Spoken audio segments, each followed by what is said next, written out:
இன்னைக்கு நம்ம மதுரையில போய் சாப்பிடலாம் அப்படின்ட்டு கிளம்பியாச்சுங்க. சரி அங்க போய் கேஎஃப்சி ஏதாச்சும் இருக்கும். நல்லா சாப்பிட்டு வரலாம் அப்படின்ட்டு நானும் பாப்பா, பவி எல்லாம் கார் எடுத்துட்டு கிளம்பியாச்சுங்க. அப்புறம் மதுரை ரீச் ஆயிட்டு, அப்புறம் ஒரு நாள் வந்திருந்தோம். ஒரு நாள் மதுரைக்கு வந்து நைட் நேரம் தூக்கம் வரல அப்படின்ட்டு 2 மணி போல வந்து ரயில்வே ஸ்டேஷன் பக்கத்துல கார நிப்பாட்டிட்டு, ஃபுட் அன்னைக்கு ஆர்டர் பண்ணி நல்லா சாப்பிட்டோம். சரி அப்போ அந்த ரயில்வே ஸ்டேஷன் பக்கத்திலேயே போவோம் அப்படின்ட்டு ரயில்வே ஸ்டேஷன் போயிட்டோங்க.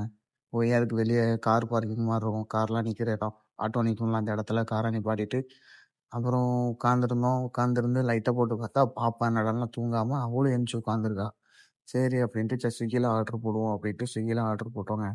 அது நான் லொகேஷன் பார்க்காம ஆல்ரெடி தூத்துக்குடியில ஆர்டர் பண்ணி சாப்பிட்டுருந்தோம்ல, தூத்துக்குடி கேஎஃப்சில ஆர்டர போட்டு விட்டேங்க.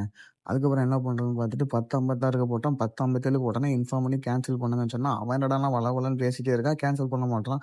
கேன்சல் பண்ணா உங்களுக்கு பெனால்டி போடுவோம் அப்படி இப்படின்னு சொல்லிட்டு அப்படி எவ்வளோலாமோ பேசி பார்த்தேன் முடியலங்க. கடைசியில ரூ. 390 பெனால்டி போட்டு விட்டாங்க.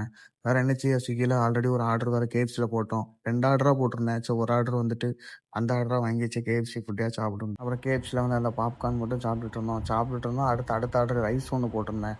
ரைஸ் ஆர்டரும் வந்துட்டு, சரி அப்படின்ட்டு அவர்ட்ட ரைஸையும் வாங்கிட்டு ரைஸ சாப்பிடலான்னு உட்காந்து சாப்பிட்டா, இப்படி ஒரு ரைஸ நான் வாழ்க்கையில சாப்பிட்டதே இல்லங்க. தெரியாம அந்த கடையில ஆர்டர் பண்ணி சாப்பிட்டேங்க. பாலாஜி பிரியாணி கடைன்னு ஒண்ணு காட்டுச்சுங்க. சரின்ட்டு அதில ஆர்டர் பண்ணி சாப்பிட்டேன். இப்படி ஒரு ரைஸ நான் வாழ்நாள்ல சாப்பிட்டதே இல்லங்க. அப்படி மோசமா இருந்துச்சுங்க. சாப்பிட முடியல.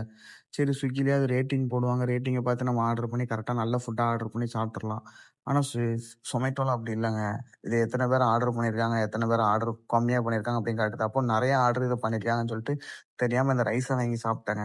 அப்போ அப்படி ஒரு ரைஸ சாப்பிடல.